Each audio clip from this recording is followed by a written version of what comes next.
Okay, so will now see, मैंने आपको बताया था कि जब पार्टनरशिप फर्म के अंदर प्रॉफिट डिस्ट्रीब्यूशन होता है तो दो काम हमारे बढ़ जाते हैं। हम दो चीज फाइनल अकाउंट में और बनाते हैं, एक है पीएनएल एप्रोप्रिएशन अकाउंट, एक partners capital account. Partners capital account तो वैसे बनता ही है लेजर, वो अलग से नहीं बनाना है, बट उसके अंदर कुछ एंट्रीज हमें ऐसी करनी है जो हमें उस दिन करनी होती है जब पार्टनर्स जो है प्रॉफिट बांटना होता है। तो पहले तो हमें फर्म का प्रॉफिट निकालना है कि कितना प्रॉफिट कैसे कैसे बांटा गया है, और उसके बाद हम पार्टनर्स कैपिटल अकाउंट बनाते हैं। दिस इज व्हाट वी, ठीक है। तो अब हम समझते हैं कि हम पीएनएल एप्रोप्रिएशन अकाउंट कैसे बनाते हैं, लेकिन यहाँ तक बिफोर आई प्रोसीड, इसके पहले आप में से किसी का कोई डाउट हो, कोई क्वेश्चन हो तो मुझसे पूछ सकते हैं। No sir. चलिए, partners capital PNL appropriation account, जैसे मैंने आपसे कहा कि पीएनएल एप्रोप्रिएशन अकाउंट कब बनेगा? नेट प्रॉफिट निकालने के बाद, मतलब प्रॉफिट एंड लॉस अकाउंट बनाने के बाद पीएनएल एप्रोप्रिएशन अकाउंट बनेगा। और ये अकाउंट बनाया जाता है ये दिखाने के लिए कि नेट प्रॉफिट्स पार्टनर्स में डिस्ट्रीब्यूट कैसे होगा। और पीएनएल एप्रोप्रिएशन अकाउंट को प्रॉफिट एंड लॉस का एक्सटेंशन मानते हैं। ये मानते हैं कि प्रॉफिट एंड लॉस अकाउंट को एक्सटेंड कर दिया गया है। कुछ चीजें जो एंट्री हम प्रॉफिट एंड लॉस अकाउंट में दिखाते हैं वो उसमें ना दिखा के हम पीएनएल एप्रोप्रिएशन अकाउंट में दिखा रहे हैं। ये फॉलोइंग मैनर से बनता है। एक तो नेट प्रॉफिट जो प्रॉफिट एंड लॉस अकाउंट में निकाला जाता है उसको हम पीएनएल एप्रोप्रिएशन अकाउंट के क्रेडिट साइड में ट्रांसफर कर देते हैं एक बार। फिर सारे पेमेंट जो हमें पार्टनर्स को करने, इंटरेस्ट ऑन कैपिटल के, सैलरी के, कमीशन के, वो सारे हम पीएनएल एप्रोप्रिएशन अकाउंट में डेबिट करते हैं। अगर हमें कोई रिजर्व बनाना है, प्रॉफिट में से कुछ हिस्सा रिजर्व के लिए रखना है, तो वो भी हम डेबिट करेंगे। और interest on drawings, interest on drawings क्या होती है? पार्टनर से फर्म लेती है, तो इंटरेस्ट ऑन ड्रॉइंग्स को हम profit and loss appropriation account के क्रेडिट में लिखेंगे। और जो बाद में नेट लास्ट में जो प्रॉफिट आता है पीएनएल एप्रोप्रिएशन अकाउंट में, जिसको रेशियो में बांटा जाता है, उसको हम डिविजिबल प्रॉफिट कहते हैं। तो पीएनएल एप्रोप्रिएशन अकाउंट हमारा ऐसा बना। सबसे पहले हम इसमें नेट प्रॉफिट लिया। नेट प्रॉफिट कहां से लिया? पीएनएल अकाउंट से लिया।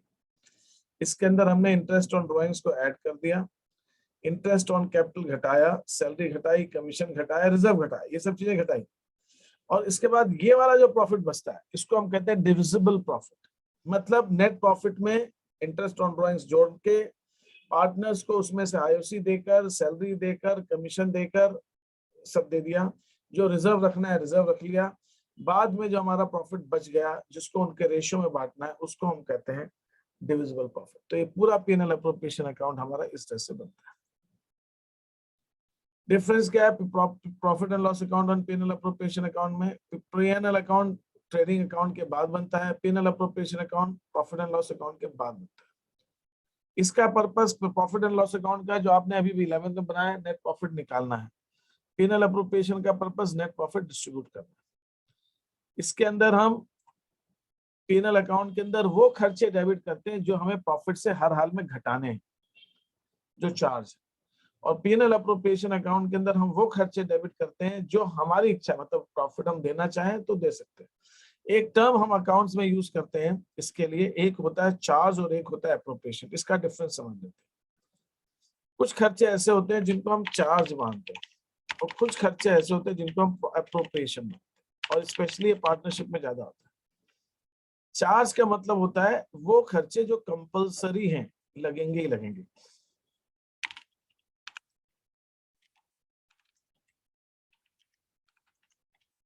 नेसेसरी, ये जरूरी खर्च है।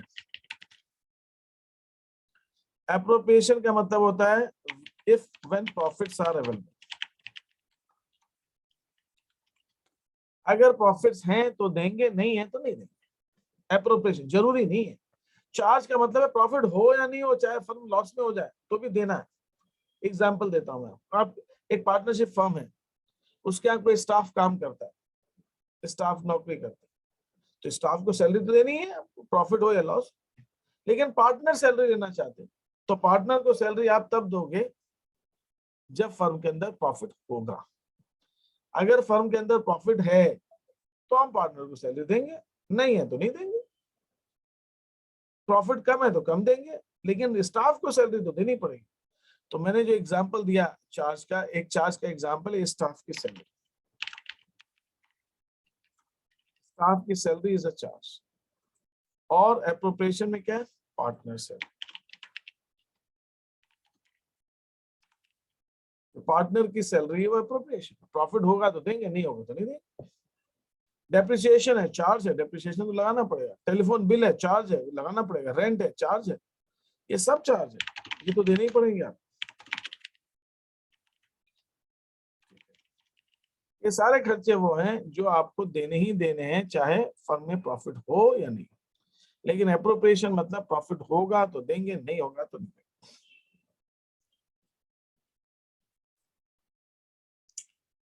रोल ऑफ पार्टनरशिप डीड का क्या रोल? The preparation of this account is not based on partnership deed. मतलब पीएनएल अप्रोप्रिएशन अकाउंट का पार्टनरशिप डीड से कोई लेना देना नहीं। डीड है या नहीं है, डीड में क्या लिखा है क्या नहीं लिखा है, कुछ लेना देना नहीं। पीएनएल अप्रोप्रिएशन अकाउंट तो बनेगा बनेगा, लेकिन पार्टनरशिप डीड के प्रोविजन के हिसाब से पीएनएल अप्रोप्रिएशन अकाउंट हम बनाते हैं। पीएनएल अप्रोप्रिएशन अकाउंट हम तब बनाते हैं जो पार्टनरशिप डीड के हिसाब से। Special points while preparing PNL appropriation account बनाते समय में क्या क्या पॉइंट्स का ध्यान रखना आपको? अब ये चीज ध्यान रखनी है। देखिए मैं आपको यहाँ पे एक चीज क्लियर कर देता हूँ। आपके सिलेबस के अंदर, मैंने आपको पहले भी बताया हुआ, आपके सिलेबस के अंदर प्रॉफिट एंड लॉस बनाना नहीं है। आपके सिलेबस के अंदर पीएनएल अप्रोप्रिएशन बनाना है। लेकिन जब आपको फर्म का प्रॉफिट दिया जाएगा और बोला जाएगा अप्रोप्रिएशन बनाओ, प्रॉफिट को बांटो, उसको बांटते समय, अप्रोप्रिएशन बनाते समय आपको ये ध्यान रखना है कि अगर उस प्रॉफिट में से कुछ ऐसे खर्चे जो पहले घट जाने चाहिए, मतलब वो पहले पीएनएल अकाउंट में लिख जाने चाहिए थे और वो पहले ही नेट प्रॉफिट से कम हो जाने चाहिए थे, वो कम नहीं किए गए हैं, नहीं घटाए गए, तो उनको अब घटाना पड़ेगा। मैं फिर से रिपीट कर रहा हूँ। पहली चीज मैंने आपको एक चीज क्लियर की थी, मैं आपको फिर से वो बता देता हूँ मैंने आपसे क्या कहा। तो सर जो हम फिर से पीएनएल अकाउंट बना के उसको रेक्टिफाई नहीं करेंगे, एप्रोप्रिएशन में वो भी रेक्टिफाई करना? उस पॉइंट के ऊपर भी मैं क्लियर करता हूँ। उस पॉइंट के ऊपर भी मैं आपको क्लियर करता हूँ। मैंने आपको ये बताया था, एक जो मैंने फर्स्ट क्लास आपको ली थी उसके अंदर मैंने बताया था कि हम ट्रेडिंग अकाउंट बनाएंगे। ट्रेडिंग अकाउंट बनाएंगे जब हम, तो उसके अंदर हम ग्रॉस प्रॉफिट निकालेंगे।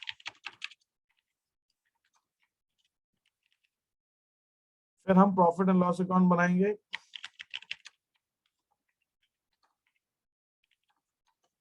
इसके अंदर हम नेट प्रॉफिट निकालते हैं। फिर हम पीएनएल अप्रोप्रिएशन अकाउंट बनाएंगे।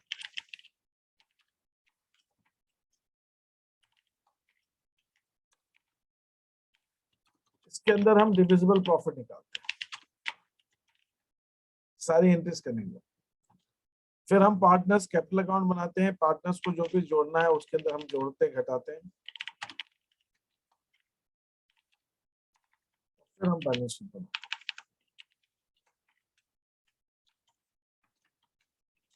हमने ये चीजें डिस्कस की थी लास्ट टाइम, और मैंने आपको ये भी बताया था कि आपके 12th के सिलेबस के अंदर पीएनएल अप्रोप्रिएशन अकाउंट है।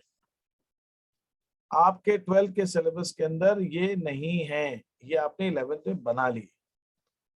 लेकिन मैं आपसे जो बात कहना चाह रहा हूँ, ये कहना चाह रहा हूँ, इस अकाउंट को बनाने के लिए आपको नेट प्रॉफिट चाहिए, और नेट प्रॉफिट में से जो खर्चे घट जाने चाहिए थे वो घट जाने चाहिए, और उसके बाद नेट प्रॉफिट आपको मिलना चाहिए, तब आप पीएनएल अप्रोप्रिएशन अकाउंट बना सकते हैं। लेकिन कभी कभी ऐसा हो सकता है कि आपको ऐसा प्रॉफिट दिया गया है जिसके अंदर ऐसे कुछ खर्चे दिए हो सकते हैं जो खर्चे पीएनएल अकाउंट के हैं लेकिन नहीं घटाए गए। मतलब वो खर्चों को हमें प्रॉफिट एंड लॉस में पहले ही घटा देना चाहिए था लेकिन नहीं घटाया और नेट प्रॉफिट दिया गया, तो वो खर्चों को आपको कम करके पीएनएल अप्रोप्रिएशन अकाउंट बनाना पड़ेगा। ऐसे वो कौन से खर्चे होंगे, ऐसे जो कौन से खर्चे दे देंगे? वो ऐसे खर्चे नॉर्मली वो देंगे जो पार्टनर से कनेक्टेड है। ऐसे खर्चे जो पार्टनर से जुड़े हुए हैं लेकिन वो पीएनएल अकाउंट में लिखे जाने चाहिए थे, नहीं लिखे गए, और अब आपको पीएनएल अप्रोप्रिएशन अकाउंट बनाने को बोल दिया गया। अब आस्था का क्या कहना है? आस्था का ये कहना है कि सर ऐसे केस के अंदर क्या हम प्रॉफिट एंड लॉस अकाउंट दोबारा नहीं बना सकते? हमने बना दिया और ये प्रॉफिट हमने निकाल लिया, और अगर वो कुछ खर्चे छूट गए लिखने से, तो उन खर्चों को हम क्या प्रॉफिट एंड लॉस अकाउंट में लिख के नहीं दिखा सकते बना के दोबारा? तो मेरा ये कहना है आप ऐसा कर सकते हो।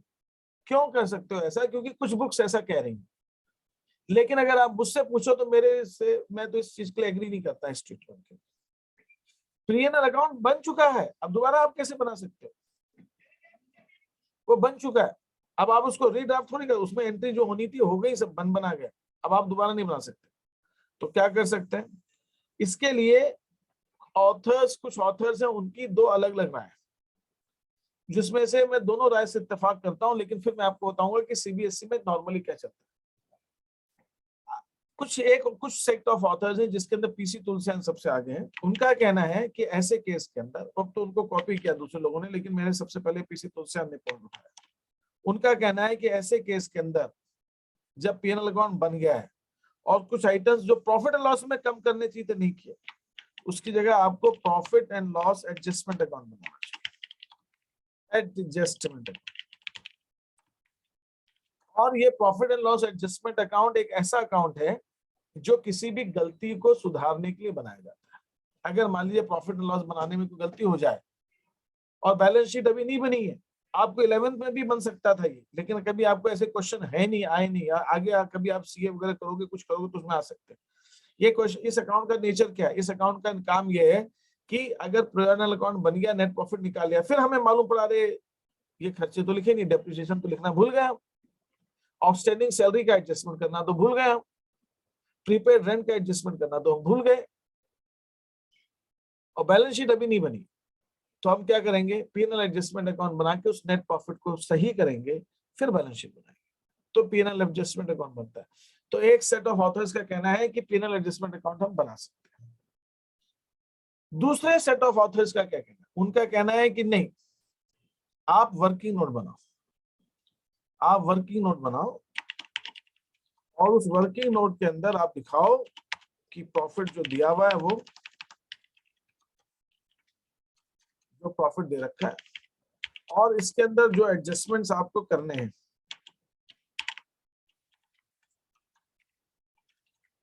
ये एडजस्टमेंट वो जो प्रॉफिट एंड लॉस अकाउंट में होने चाहिए थे नहीं हुए, उनको आप कर दो, प्लस है तो प्लस कर दो, माइनस है तो माइनस, फिर आप नेट प्रॉफिट अपना निकालो, ये वर्किंग नोट में करो आप, और फिर जो नेट प्रॉफिट आएगा इससे आप पीएनएल एप्रोप्रिएशन अकाउंट। एक अप्रोच ये भी है। एक तीसरी अप्रोच है, तीसरी अप्रोच ये कहती है कि आप पीएनएल एप्रोप्रिएशन अकाउंट ही बनाइए, क्योंकि आपके सिलेबस में 12th में पीएनएल एप्रोप्रिएशन अकाउंट ही है। ध्यान दीजिएगा आप मेरी बात पे, मैं आपसे क्या कह रहा हूँ, ये सब करने की जरूरत तब पड़ रही है जब कुछ आइटम्स ऐसे हैं जो प्रॉफिट एंड लॉस में आने थे, नहीं आए और हमने प्रॉफिट निकाल लिया, और अब हमें एप्रोप्रिएशन बनाने से पहले उनको एडजस्ट करना है। और ऐसे कौन सा आइटम है जो आ सकते हैं वो मैं आपको भी बताऊंगा। और ऐसे आइटम्स वो आइटम्स है जो जनरली पार्टनर से कनेक्टेड है। जनरली एक आइटम बस ऐसा है जो पार्टनर से कनेक्टेड नहीं है, और ऐसे ज्यादा नहीं है, बस 3-4 आइटम्स, 3 ही आइटम्स। दूसरे सेट, एक तीसरा आर्ग्यूमेंट ये, एक आर्ग्यूमेंट मैंने क्या था, एक आर्ग्यूमेंट है कि पीएनएल एडजस्टमेंट अकाउंट बनाओ, दूसरा आर्ग्यूमेंट है वर्किंग नोट में निकालो, तीसरा आर्ग्यूमेंट है कि जो वर्किंग नोट में आप जो काम कर रहे हो इसको एप्रोप्रिएशन में एक साइड में दिखा दो। कैसे दिखा दो, ऐसे दिखा दो, बाय प्रॉफिट, यहां पे आप दिखा दो,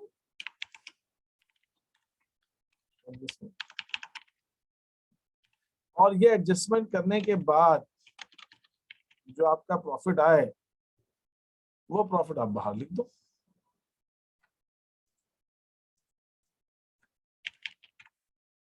बस आप यही तो कहना चाह रहे हो कि नेट प्रॉफिट हमारा एक्चुअल में ये है, तो ये नेट प्रॉफिट आपको नहीं दिया है तो आप इसको निकाल लो नेट प्रॉफिट और लिख दो।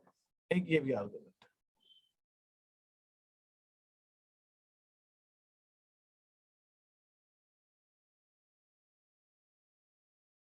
तो ये 3 अलग से ट्रीटमेंट है। एक ट्रीटमेंट वो है जो अभी वासा बताया कि हम PNL profit and loss account ही बना लें और उसी में लेस कर दें, लेकिन वो ट्रीटमेंट को मैं सही नहीं मानता हूं, और वो कुछ लोगों ने किया था, लेकिन आज की डेट में कई ऑथर्स बदल गए। उससे पहले तो टीएस ग्रेवाल भी वैसा करते थे, आज की बुक्स में शायद उन्होंने इस बार से हटा दिया है या लास्ट ईयर से भी हटा दिया था।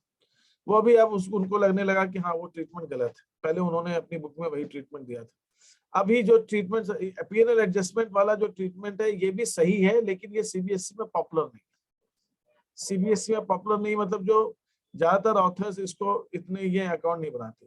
तो जो सबसे कॉमन और सबसे सही तरीका होगा उसको एडजस्ट करने का, वो ये वाला तरीका जो सबसे सबको एक्सेप्टेबल है। तो आप वो तरीका अपनाइए, क्योंकि बोर्ड का एग्जाम है, आप वो तरीका अपनाइए जो है।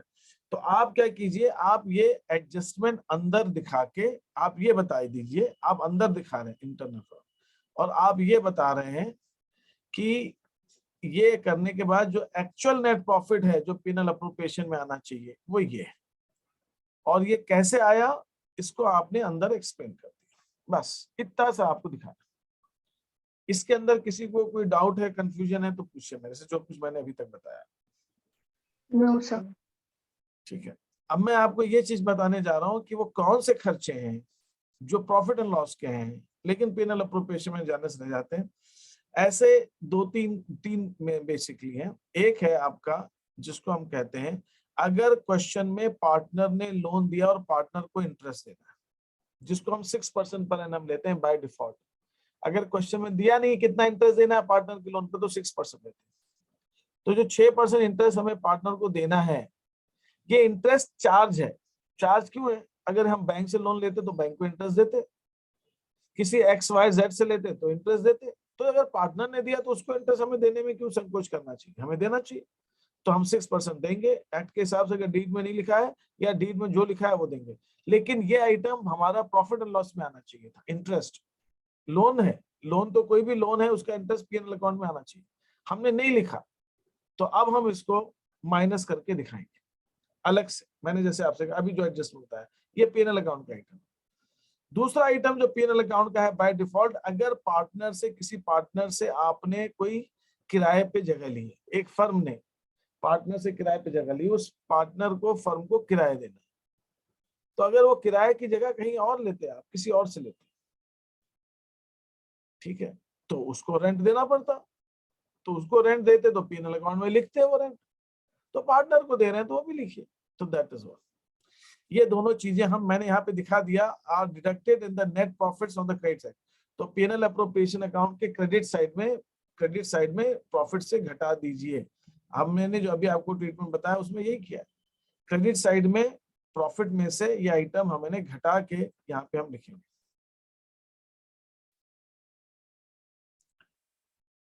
ठीक है, यहाँ पर दूसरी चीज, एक और चीज है जिसके अंदर कहते हैं मैनेजर की सैलरी या मैनेजर का कमीशन। वो भी एक आइटम है जो पीएनएल अप्रोप्रिएशन अकाउंट में भी लोग लिख देते हैं और पीएनएल अकाउंट में भी लिखा जाना चाहिए। तो दोनों चलता है, उसमें दोनों चलता है। लेकिन चार्ज, इंटरेस्ट ऑन लोन और रेंट, ये तो हमेशा हमेशा हमेशा चार्ज ही है, इसको आपको पीएनएल में घटा के लिखना है। या कोई क्वेश्चन यहाँ पे? तो मैनेजर कमीशन को भी अप्रोप्रिएशन में से घटा सकते हैं, बट मैनेजर कोई पार्टनर थोड़ी होगा फिर फर्म का। उसके अंदर सोच ये है कि जब प्रॉफिट होगा तो ही देंगे मैनेजर को कमीशन, तो वो भी एक प्रॉफिट का हिस्सा है, ऐसा कुछ ऑथर्स का मानना है।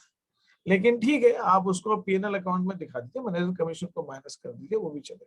मतलब पीएनएल अकाउंट का आइटम मानते हुए आप पहले से घटा दीजिए। लेकिन हम ऐसा इसलिए कह रहा हूं मैं, दोनों चलेगा क्योंकि एनसीईआरटी ने ऐसा दिया। एनसीईआरटी जो कहती है वो तो बाइबल, गीता, कुरान है हमारी। ठीक है, आप उसको सब कुछ मान लीजिए, गुरु ग्रंथ साहिब मान लीजिए, गीता मान लीजिए, कुरान मान लीजिए, सब बाइबल मान लीजिए। तो अब उसके अंदर मैनेजर कमीशन को पीएनएल अप्रोप्रिएशन अकाउंट में दिखाया हुआ है। तो इसलिए जब दिखाया हुआ है, तो जब एनसीईआरटी कह रही है तो उसके आगे सारी बातें फुल स्टॉप, बस कुछ आर्ग्यूमेंट नहीं। ओके। हाँ, तो पीएनएल अप्रोप्रिएशन अकाउंट के अंदर एक चीज और है कि PNL appropriation account net profit net loss दोनों में बन सकता है। ये भी एक बहुत इंपॉर्टेंट पॉइंट है। ये अभी 2 साल पहले तक सारी किताबें यही कहा करती थी, पीएनएल अप्रोप्रिएशन अकाउंट तभी बनेगा जब नेट प्रॉफिट होगा, नेट प्रॉफिट होगा, नेट प्रॉफिट। लेकिन एनसीईआरटी बहुत साफ साफ कहती है, प्रद्युम्न मैं तुमको भी समझा रहा हूँ, हो सकता है तुम्हारे स्कूल में पीएनएल अप्रोप्रिएशन अकाउंट तभी बनाने को बुलाओ जब नेट प्रॉफिट हो, लॉस के केस में नहीं बुलाओ, ऐसा लगता है मेरे। क्या बोला है ऐसा कि प्रॉफिट में बनेगा कि लॉस में भी बनेगा पीएनएल अप्रोप्रिएशन अकाउंट? नहीं, प्रद्युम्न कह रहा हूँ, क्या नाम है, रिदम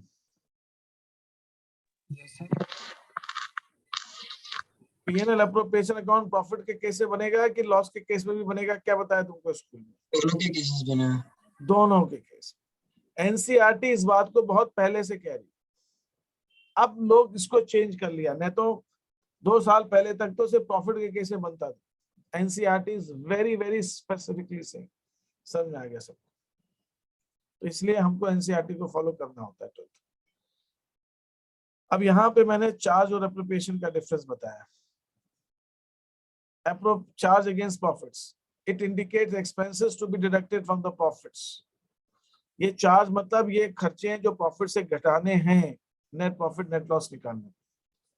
ये पीएनएल अप्रोप्रिएशन में, पीएनएल अकाउंट में डेबिट होते हैं, ये जरूरी है, चाहे फर्म लॉस में हो तो भी। और एग्जाम्पल कौन से? चार्ज अगेंस्ट प्रॉफिट के, इंटरेस्ट ऑन पार्टनर्स लोन और rent to the partner. Charge against profit appropriation को क्या कहते हैं? ये नेट प्रॉफिट को अलग अलग बांटने का तरीका है। अब नेट प्रॉफिट हुआ, पार्टनर को बांटना है, तो किसी को आप सैलरी के नाम पे दे दो, किसी को कमीशन करके दे दो, किसी को कैपिटल पर इंटरेस्ट करके दे दो, तो ये सब एप्रोप्रिएशन है, प्रॉफिट बांटने का तरीका है। ये पीएनएल एप्रोप्रिएशन अकाउंट में डेबिट होते हैं। ये तभी होंगे जब एप्रोप्रिएशन, जब फर्म को प्रॉफिट होगा। और एप्रोप्रिएशन के एग्जांपल है पार्टनर की सैलरी और इंटरेस्ट ऑन कैपिटल। अब जैसे एक क्वेश्चन है हमारा, बहुत सिंपल सा क्वेश्चन है, इसको देखिए। अनीता सुनीता पार्टनर्स हैं, 3 लाख 2 लाख इनकी कैपिटल है। उन्होंने डीड नहीं बनाई है। उन्होंने 31 मार्च 21 को उनका जो प्रॉफिट है वो 90,000 आया और ये डिस्प्यूट हो गया। अनीता कह रही कि प्रॉफिट जो है कैपिटल रेशियो में बटे, सुनीता कह रही बराबर बटे। सुनीता कह रही कि उसको 2 महीने की सैलरी मिलनी चाहिए, अनीता उसके अगेंस्ट है। तो भाई सैलरी भी नहीं देंगे और प्रॉफिट भी इक्वली बटेगा, तो हमें कुछ नहीं करना। सिंपल सिंपल पहल, 90,000 प्रॉफिट लिखना है, ना सैलरी देनी है, ना कैपिटल रेशियो में देंगे, बस प्रॉफिट को हम दोनों, अनीता और सुनीता को हमने क्या किया? इक्वली बांट दिया। बस दिखने में क्वेश्चन बहुत बड़ा सा है, बात सोल्यूशन बहुत छोटा है। कुछ नहीं करना, किसी की बात नहीं माननी भाई, 90,000 को बांट दो उनके रेशियो में। तो ये पार्टनर्स कैपिटल अकाउंट तो बाद में बनेगा ना? हाँ वो तो ठीक है, पार्टनर्स कैपिटल अकाउंट तो बन जाएगा, वो कोई दिक्कत। लेकिन हम यहाँ पे लिखेंगे ना, पार्टनर्स को बांटेंगे तो एंट्री तो करेंगे ना। प्रॉफिट बांटने की एंट्री क्या है? PNL appropriation account debit to Anita's capital to Sunita's capital. लेकिन इन दोनों को साथ में पार्टनर्स कैपिटल करके अनीता सुनीता ऐसे लिख दिया जाता है, प्रेजेंटेशन थोड़ा सा ठीक दिखता है इसलिए। या तो मैं यहाँ पे लिख सकता हूँ to Anita's capital to Sunita's capital और 45,000, but this is how we normally write, हम इस ढंग से लिखते हैं।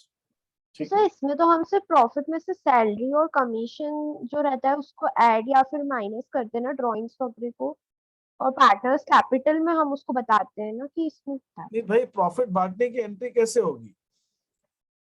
अगर हम पार्टनर्स को प्रॉफिट, हमने 11th में भी प्रॉफिट बांटा था। 11th में भी प्रॉफिट, नेट प्रॉफिट हम कैपिटल में बांटते थे। उसकी जनरल, अच्छा यही है कि आप लोगों को जनरल एंट्री नहीं सिखाई गई है, उस समय मैंने भी नहीं पढ़ाई, वैसे तो टाइम भी नहीं, टाइम भी क्या था, मतलब पढ़ाई नहीं, मतलब सीधी सी बात है।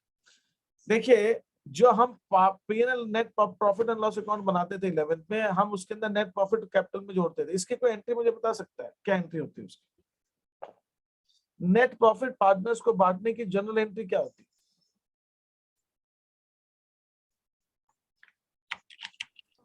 उसकी जनरल एंट्री होती है profit and loss account debit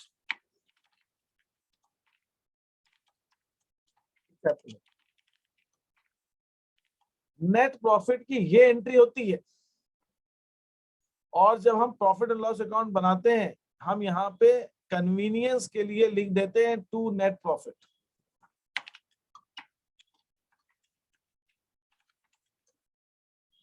लेकिन देखा जाए तो एंट्री के हिसाब से हमें यहाँ पे लिखना चाहिए टू कैपिटल अकाउंट। हमें यहाँ लिखना चाहिए टू कैपिटल, ब्रैकेट में भले ही लिख दो नेट प्रॉफिट। ये एंट्री हो, तो नेट प्रॉफिट को कैपिटल में ट्रांसफर करने की मतलब ट्रांसफर करने की जो भी कही है, नेट प्रॉफिट की एंट्री अगर पूछे आपसे तो नेट प्रॉफिट की एंट्री ये होती है। अब इस एंट्री के 2 इफेक्ट होते हैं आस्था। एक इफेक्ट ये होता है profit and loss account debit हुआ तो प्रॉफिट एंड लॉस अकाउंट के डेबिट में आप लिखते हो, और दूसरा कैपिटल अकाउंट के क्रेडिट में आप ऐड कर देते हो। क्रेडिट में भी लिखते हो। वही चीज मैं यहाँ कर रहा हूँ, मैं वही चीज यहाँ कर रहा हूँ। मैं पीएनएल एप्रोप्रिएशन अकाउंट के डेबिट में लिख रहा हूँ और कैपिटल अकाउंट के क्रेडिट में भी तो लिखूंगा, तभी तो एंट्री कंप्लीट होगी, दोनों अकाउंट में तो आना चाहिए। Yes, sir. Is that okay? Yes. Yes, sir.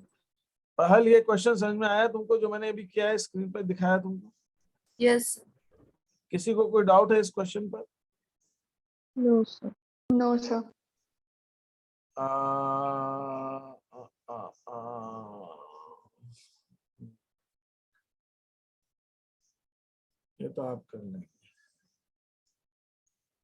अब जैसे सेकंड क्वेश्चन, नहीं आप ट्राई करो यार इसको, बिना ट्राई करे तो मैं नहीं समझ, एक बार आप ट्राई करो। अब मैं एक दो क्वेश्चन बस ये बता देता हूँ। चलो ये fourth question, A B partners हैं 2:1, उनकी कैपिटल है 60,000 और 20,000। डीड में लिखा हुआ है कि पार्टनर्स को 6% पर एनम इंटरेस्ट देना है और बी को 7,200 रुपए साल भर की सैलरी देनी है और फर्म का प्रॉफिट है 24,000। तो 24,000 लिख दिया, यहाँ पे लिख दिया सैलरी, यहाँ इंटरेस्ट ऑन कैपिटल, फिर जो प्रॉफिट बचा वो हमने यहाँ लिख दिया ऐसे।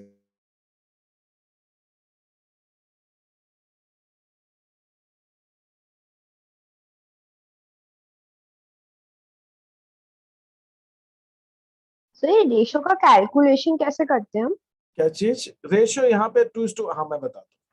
देखिए 24,000 है, इसमें से हमने सैलरी दे दी 7,200 रुपए बी को देनी थी, तो 20 सैलरी लिख दो या 20 कैपिटल लिख दो, ब्रैकेट में सैलरी लिख दो, वो भी चलता है। मैं यहाँ 20 कैपिटल भी लिख सकता हूँ और ब्रैकेट में सैलरी लिख सकता हूँ, वो भी कर सकता हूँ। फिर हम इंटरेस्ट ऑन कैपिटल दे रहे हैं। कितनी कैपिटल है? ए की कैपिटल है 60,000, 60,000 पर कितना इंटरेस्ट है? 6%, तो 3,600। बी की कैपिटल है 20,000, साल भर की 1,200, तो ए और बी की दोनों की मिला के सैलरी इंटरेस्ट ऑन कैपिटल होगी 4,800, तो 24,000 टोटल है। इस 24,000 में 12,000 माइनस कर दिया अपन ने, तो 12,000 बच गया। तो 12,000 जो बच गया, इसको ए और बी को हमें 2:1 में बांटना है। अब सवाल ये उठता है 2:1 में कैसे, मतलब 2:1 का क्या मतलब होता है? ये आपको रेशियो में जब हम बांटते हैं तो रेशियो में हमें बांटने के लिए बड़ा सिंपल सा एक तरीका अपनाना होता है कि मान लीजिए मैंने आपको रेशियो दिया 3:2, फिर 2:1 में पहले 3:2 का मतलब हो गया कि जो टोटल हमारा प्रॉफिट है उसके, ये 3 और 2 का कितना हो गया 5, उसके 5 हिस्से होंगे।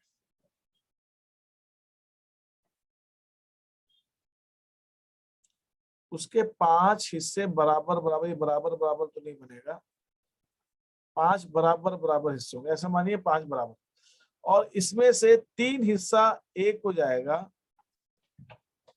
और 2 हिस्सा दूसरे को जाएगा। 3 हिस्सा एक को जाएगा और 2 हिस्सा दूसरे को जाएगा, ये मतलब। अब इसको करते कैसे? मान लीजिए फर्म का प्रॉफिट 50,000 है, तो 50,000 को आप इन दोनों के टोटल से 3:2 का मतलब हो गया 5 से 10,000. 5 से डिवाइड कर दो। इसका मतलब क्या हुआ? 50,000 को मैं अगर 5 हिस्से में डिवाइड कर रहा हूँ, देखिए मैं मैथमेटिकली भी समझा रहा हूँ और थोड़ा सा इलस्ट्रेशन से भी समझाने की कोशिश कर रहा हूँ। 50,000 को जब मैं 5 से डिवाइड कर रहा हूँ, मतलब 50,000 के 5 टुकड़े कर रहा हूँ, तो एक एक टुकड़े की कीमत आ जाएगी 10,000, 10,000 की,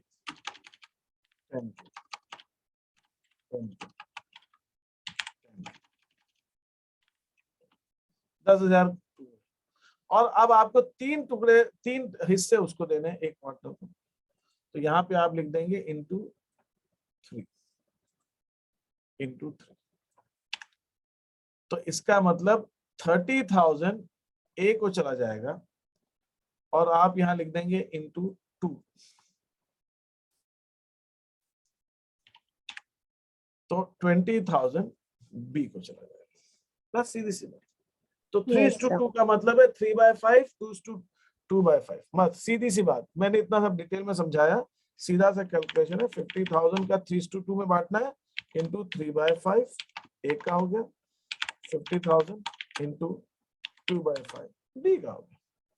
और ऐसे 2:1 का रेशियो है तो 2/3 हो 1/3 हो जाएगा। फर्म का प्रॉफिट जो है 12,000 है, 12,000 है, 12,000 को 3:2 में बांटना है तो इंटू 3 सॉरी 2:3 में 2:1 में बांटना है, 2:1 तो 2/3 एक का हो जाएगा 12,000 इंटू 1/3 दूसरे का हो जाएगा। तो 2:1 को हम ऐसे बांट देंगे 2/3 1/3 का। तो इस हिसाब से बांटना होता है। यहाँ पे क्लियर है रेशियो Yes, से sir. कैसे करना है? हाँ।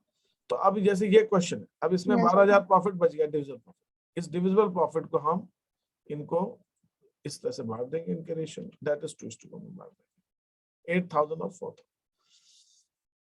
तो आपको क्या ध्यान यहाँ पे रखना है कि अगर हमें सैलरी देनी है तो पीएनएल अप्रोप्रिएशन के डेबिट में आएगी, इंटरेस्ट ऑन कैपिटल देना है तो पीएनएल अप्रोप्रिएशन के डेबिट में आएगा, और फिर जो बचेगा प्रॉफिट में देंगे। अगर यहाँ सर पे मतलब पार्टनर्स कैपिटल तो एक तरह से बैलेंसिंग फिगर हो जाता है ना इसमें। ये डिविजिबल प्रॉफिट है, ये बैलेंसिंग फिगर होता है, ये जो बचेगा आखिर में वो दिया जाएगा। और इसी ढंग से हम जब यहाँ पे करेंगे, अगर हमें इंटरेस्ट ऑन ड्रॉइंग्स लगाना है तो हम यहाँ पे लिखेंगे bye interest on drawings. Interest on drawings हम लेते हैं तो वो क्रेडिट साइड में आएगा, interest on drawings credit side में। अगर ए और बी से हमें इंटरेस्ट ऑन ड्रॉइंग्स लेना होता तो इंटरेस्ट ऑन ड्रॉइंग्स लेते हैं उनसे, क्रेडिट में लेते हैं। लेकिन इस क्वेश्चन में चूंकि नहीं है तो हमने नहीं लिखा, मैंने पूरा फॉर्मेट आपको यहाँ पर दिया हुआ, ये इस हिसाब से आपको इसको बनाना रहता है। जो चीज हम पार्टनर से ले रहे हैं हमारे प्रॉफिट में ऐड होगा, हम क्रेडिट में लिखेंगे। जो चीज हम पार्टनर्स को दे रहे हैं हमारे प्रॉफिट में से लेस होगा, हम डेबिट में लिखेंगे और फिर हम करते हैं। This is all. तो ये रिजर्व जो है ये भी इसी में आएगा। रिजर्व मतलब ये पार्टनर्स बांटना नहीं चाह रहे, वो पैसा कुछ हिस्सा अपने रिजर्व में रखना चाह रहे, अलग रखना चाह रहे। Yes. Any question still here? यहाँ तक किसी को कोई क्वेश्चन पूछना है? No sir. तो मैं आपको कुछ क्वेश्चन भेज रहा हूँ, वो क्वेश्चंस आप मुझे करके भेजिए और फटाफट फिर हम आगे की चीज डिस्कस करेंगे। Is that okay? मैं अभी शीट भेजूंगा आपको, मैंने भेजी नहीं।